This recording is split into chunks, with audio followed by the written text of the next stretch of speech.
Hop, ça c'est carré, on est parti. SmackDown Recap, le premier de la nouvelle saison, c'est Season Premier SmackDown. Et de ce fait, ça vous le savez, c'est également la dernière saison de SmackDown sur la Fox. Car pour un deal estimé à 1,4 milliard, de quoi monsieur Jackie? Dollars. SmackDown bougera en 2024 sur USA Network. Un deal qui, ceci dit, n'inclut ni NXT ni Monday Night Raw, ce qui a d'ailleurs eu pour conséquence de faire légèrement reculer l'indice boursier. Mais ceci dit, cette semaine, NXT a vaincu dans les audiences dans la guerre du mardi soir All Elite Wrestling Dynamite. Les deux reviews sont sur la chaîne et encore une fois, je vous remercie pour votre soutien et pour vos partages, ce qui va certainement donner de bons arguments aux shows jaunes pour faire monter leur plus-value. Et négocier avec un groupe, que ce soit NBC qui détient USA Network, ou peut-être d'autres groupes, peut-être même externes au modèle de la télévision. Idem pour Monday Night Raw, tout ça on le découvrira dans les semaines à venir. Autre petite info, et après je vous promets on va parler de Roman Reigns qui a fait son retour, je sais qu'on attend que ça. Randy Orton, ça va vous faire plaisir ça, Randy Orton, ça a été confirmé par Fightful Select, il est revenu au Performance Center, c'est en vue d'un potentiel retour, et j'insiste quand même sur potentiel retour, du côté des Survivor Series qui se tiendront à la fin du mois de novembre. Pas mal ça, mois de novembre, gros mois de novembre pour WWE, 2 pay-per-view au programme, les Survivor Series à la fin du mois, et au début du mois du côté de l'Arabie Saoudite, il y aura le retour de Crown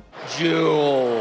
Et ben justement on est parti, si c'est le season premier et qu'en plus de ça Roman Reigns fait son retour, c'est très certainement pour catcher en Arabie Saoudite, ça ramène un peu plus d'argent. Va bien falloir lui trouver un challenger à cet homme-là. On est parti pour le recap d'un show qui était très attendu avec en sus l'apparition de Triple H et d'une grosse annonce pour changer l'ordre établi du côté de SmackDown. Et ben générique. Et un et deux et seulement deux, pas besoin de plus pour être heureux. On se détend, on allume l'ordi, c'est l'heure de retrouver Spirit. Ça va causer de 619, de son pom de pedigree. Mais si comme moi t'as rien compris, t'es quand même le bienvenu. C'est ça le catch, de la passion et du fun. On se prépare pour le corps à corps, donc tout le monde reste fort. Un épisode de SmackDown qui s'est tenu dans la nuit du vendredi 13 au samedi 14 octobre 2023. Depuis la ville de Tulsa dans l'Oklahoma, c'est John Cena qui va ouvrir cet épisode de SmackDown. Lui qui a tenu la baraque en l'absence de Roman Reigns, pour des raisons qui d'ailleurs seront même pas évoquées, ça spoiler alert. John Cena nous dit bienvenue à SmackDown pour ce season première, et qui débarque, et ben c'est Roman Reigns, va pas falloir attendre plus longtemps. Roman Reigns arrive, accompagné de Solo Sikoa et de Paul Heyman qui a refait sa teinture. Paul Heyman, c'est au jour de fête. Paul Heyman, s'il avait pu nous chanter le dimanche à Bamako ses jours de mariage, il l'aurait fait. Juste un absent notable, c'est Jimmy Uso. C'est vrai qu'on peut se poser des questions. Est-ce que Jimmy Uso, il a bien été réintégré dans la Bloodline par Roman Reigns? Eh ben on le saura bien assez vite. Roman Reigns, évidemment, reprend les bonnes habitudes. Tulsa, Oklahoma, reconnaissez-moi comme le chef de la tribu, les gens sont contents, il y en a quelques-uns qui lèvent les doigts, bien sûr ça reste en place. Cena, là, qui est dans le ring face à moi, profitons de ces instants, on a Roman Reigns et John Cena encore l'un face à l'autre dans le ring. Tu te fais appeler le GOAT, mais c'est quoi cette blague? Le GOAT, bien entendu, c'est pas toi, c'est moi. Et les gens dans le public chantent pour John Cena, et Roman Reigns dit aux gens pourquoi chanter pour un lâche. Enfin bon, un lâche, lui il était là, John Cena, toi t'étais où? Il va pas nous dire. Roman Reigns il dit à Cena, on a déjà réglé nos affaires par le passé, tu quittes mon ring ou on va te le faire quitter de force. John Cena, attention, il explique qu'il est là pour reconnaître le chef tribal. Ah ouais, je reconnais le chef tribal, un règne de plus de 1100 jours, c'est quand même incroyable, c'est peut-être la plus grosse chose qu'on peut accomplir dans ce business, donc bien évidemment, je te reconnais. Et je suis pas là non plus pour te défier. Pour la simple et bonne raison que je mérite pas en ce moment de te défier. Roman Reigns, ils sont un petit peu flattés par la déclaration de John Cena, qu'est-ce qui lui arrive? Mais John Cena, il ajoute, si moi je l'ai pas mérité, je connais quelqu'un d'autre qui l'a mérité. Et voici l'arrivée d'LA Knight! Yeah! La pop, elle est colossale, Roman Reigns reste pantois, un très bel acte de pantoiserie pour le coup. John Cena, il passe le micro à LA Knight, il lui dit, ton temps est maintenant. Jolie phrase. Et les premiers mots qu'LA Knight va adresser à Roman Reigns, c'est tu te pisses dessus, non? Et LA Knight va demander à Roman Reigns s'il est bien Roman Reigns. Yeah. S'il est bien le chef tribal. Yeah. S'il est un champion combatif. Non, LA Knight, il a bien raison de dénoncer ce point. Roman Reigns, il est pas là depuis 1 mois et demi, qu'est-ce qu'il fout? LA Knight, donc, il précise à Roman Reigns que pendant son absence, les choses ont pas mal changé, qu'il y a un nouveau shérif en ville. Et si tu veux savoir, on va tout de suite demander à la foule. Roman Reigns, il fait toujours le mec pas impressionné, il dit pour qui tu te prends. LA Knight, il lui dit pour qui je me prends, bah pour la superstar qui a eu l'ascension la plus rapide du côté de SmackDown. Et là, bim, on envoie Jimmy Uso out of nowhere, qui avait pas accompagné Roman Reigns, il va tenter d'attaquer LA Knight, ça va se retourner contre lui, il va se faire dégager à l'extérieur du ring. Immense face-off entre LA Knight et Roman Reigns. Et avant que les choses ne s'enveniment, Roman Reigns, il va faire demi-tour, il va juste dire à Solo Sikoa, écoute, occupe-toi de lui. Solo Sikoa, il va défier LA Knight pour un match ce soir dans le main event. Et on va s'arrêter là avec un Roman Reigns plutôt pantois, un John Cena plutôt excité à l'idée de voir LA Knight affronter Roman Reigns dans un avenir proche, on l'espère, puisque le match n'a pas été officialisé encore. Et c'était, comme vous en doutez, un très bon segment, très apprécié par le public, très bien produit également, avec un LA Knight, ça vous a pas manqué, qui avait dans le reflet de ses lunettes Roman Reigns. Il va être envoyé comme challenger avant de retourner, bah oui, après Crown Jewel, très certainement dans la mid-card. Je sais pas, je suis content, je suis excité, mais à la fois, je pense déjà à l'après, et je vais vous dire pourquoi je suis autant inquiet.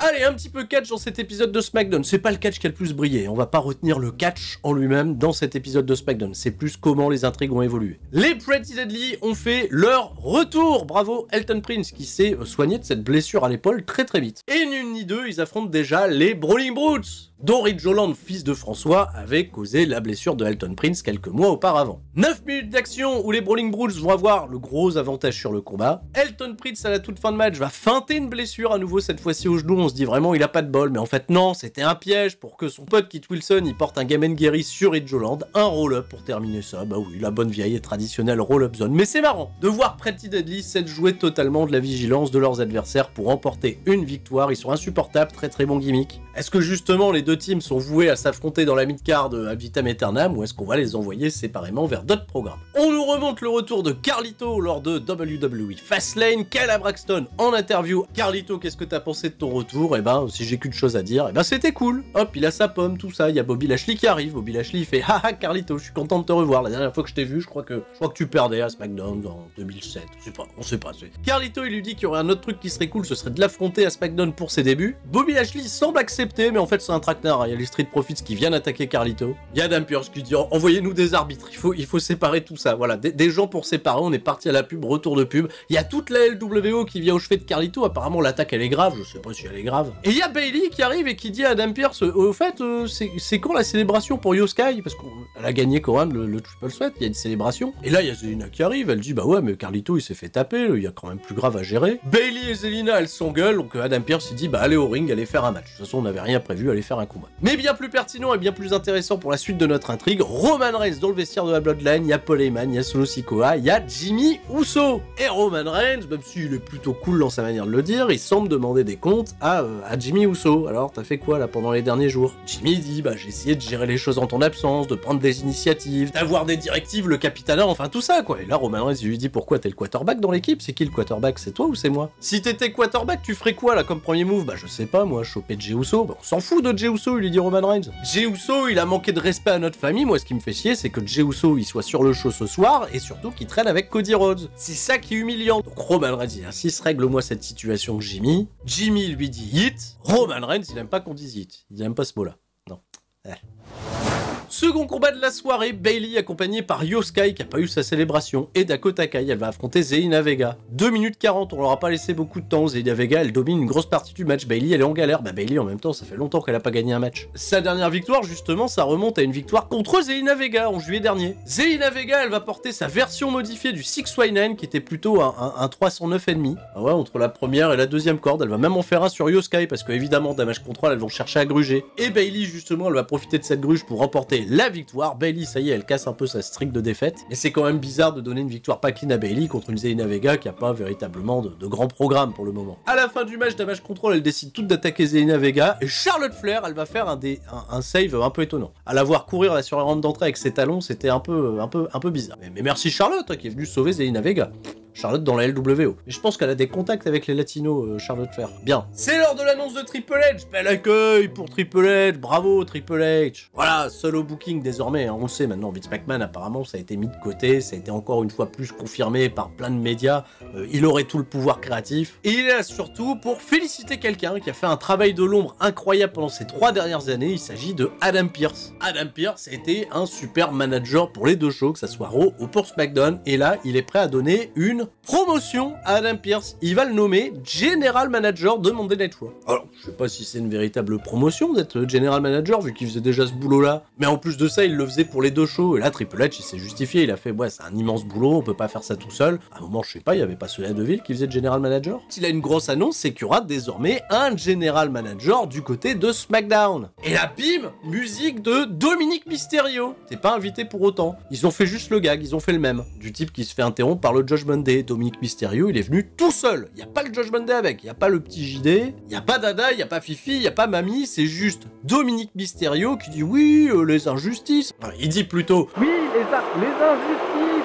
Hein, Adam Pearce pour les championnats par équipe, apparemment Cody Rhodes et... Ah, on m'entend pas. Cody Rhodes et Jey Uso. D'ailleurs, même Triple H, il dit on l'entend pas, qu'est-ce qu'il raconte? Pas possible, je pensais que c'était à la régie Kevin Dunn qui s'amusait à monter le son du public, mais il te eut vraiment les gens. Non mais je voulais dire à propos des championnats par équipe qui sont défendus ce soir alors que nous on devait avoir une chance à Monday Night Raw, je viens parler au nom de mon... Attends, tu sais quoi, il dit Triple H, je pense que je suis capable de lire sur les lèvres, je pense qu'il nous parle des championnats par équipe, sauf que ça, il va falloir voir avec le General Manager de SmackDown. Et c'est là qu'arrive Nick Aldis. Oh, alors Nick Aldis, il a pas eu le droit à une entrée, il a pas eu le droit à une musique, par contre il est très très classe Nick Aldis, hein, si vous connaissez un petit peu le monsieur. Bon bah je vous rappelle un petit peu viteuf qui est Nick Aldis, catcheur anglais, qui n'est jamais passé par WWE, en revanche sa femme si, hein, puisque c'est le monsieur de Mickie James. Il a commencé le catch en 2004, il a été repéré par TNA en 2009, il a intégré l'équipe British Invasion aux côtés de Doug Williams sous le nom de Brutus Magnus, puis est devenu Nick Aldis, il s'est barré, ça a été un gros champion NWA, un très bon compétiteur aussi du côté de Ring of Honor, et à peine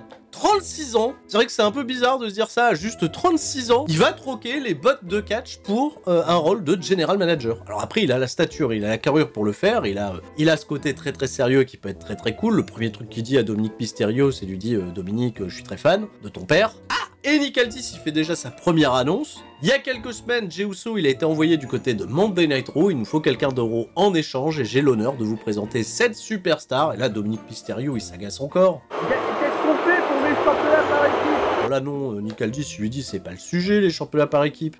On est en train de parler entre adultes, tu vois bien. Pierce, Triple H, qu'est-ce que tu fais là, gamin? Non, c'est Kevin Owens. Oh! Kevin Owens, il débarque à SmackDown. De ce fait, l'équipe avec Sami Zayn, c'est officiel, elle est terminée. Kevin Owens, il confirmera ça dans une interview qui a été diffusée après la diffusion de SmackDown, donc uniquement pour les réseaux sociaux. Il a d'ailleurs souhaité un bon rétablissement à son ami Adam. Bizarre, il connaît un mec qui s'appelle Adam. Il y a quoi? Adam Pearce, mais il était dans le ring, pourquoi il lui a pas dit directement? Ah non, c'est un autre Adam. Et Kevin Owens, ni une ni deux, il met un gros stunner à Dominic Mysterio, il serre la main de Nick Aldis, de Triple H, et il intègre désormais officiellement le roster de SmackDown. Un tel move après un tel segment qui était assez amusant, ça va pas plaire à quelqu'un, à savoir Roman Reigns. Roman Reigns, il a suivi ça sur un écran, il fait « Oh, mais qu'est-ce qui se passe? Il y a Kevin Owens qui débarque dans mon show, j'ai une longue histoire avec Kevin Owens, il y a Jey Uso qui va être là tout à l'heure, il y a Cody Rhodes qui va être là tout à l'heure, et il y a surtout Jimmy Uso qui est dans mon canapé en train de boire ma flotte. Oh, Jimmy Uso, là, le quarterback, là, t'étais pas en train de prendre des décisions pour aller régler tout ça, là, tu fais quoi? T'es encore là à gaspiller ton temps? Hit, arrête de dire hit. Va gérer tout ça avec Solo Sikoa, là, mais passe pas devant moi, c'est moi la star, passe de l'autre côté. Bon, très bien. Roman Reigns, il s'impatiente. Et bah justement, Jey Uso, Jimmy Uso, deuxième semaine consécutive à SmackDown. Cette fois-ci pour défendre les championnats unifiés contre une équipe invaincue jusqu'à présent, Grayson Waller et Austin Theory dans un combat de 9 minutes. Où il faut bien le dire, hein, il s'est pas passé grand chose. Hein. Le seul truc notable, c'est que Grayson Waller, il a tenté un coup de boule sur Jey Uso parce qu'il connaît pas la règle des Samoans. Il vient de l'Australie, Pacifique, tout ça, on connaît pas la règle des Samoans. Qu'est-ce qui se passe? Pas de coup de boule, un Samoan, enfin, ça se retourne contre soi. Et en réalité, c'est un match qui m'a un peu déçu parce qu'on a juste déballé des gros trademarks et on a donné une victoire très très facile à Cody Rhodes et Jey Uso. Ah, Grayson Waller et Austin Theory, ils sont pas prévus pour avoir la storyline de l'année hein, contre Jey Uso et Cody Rhodes. Chose importante, c'est qu'à la fin du match, Jey Uso, Cody Rhodes, remontant la rampe, et ben, musique de Roman Reigns. Et là, arrive qui? Arrive Jimmy Uso, Solo Sikoa, gros face-à-face avec Cody Rhodes et Jey Uso. Mais c'est pas tout, il y a aussi Roman Reigns qui vient accompagné de Paul Heyman. Et là, c'est l'inévitable. Le face-off, il est zinzin entre Cody Rhodes d'un côté, Roman Reigns, personne ne se lâche du regard. Première confrontation entre les deux hommes depuis l'Euro après WrestleMania.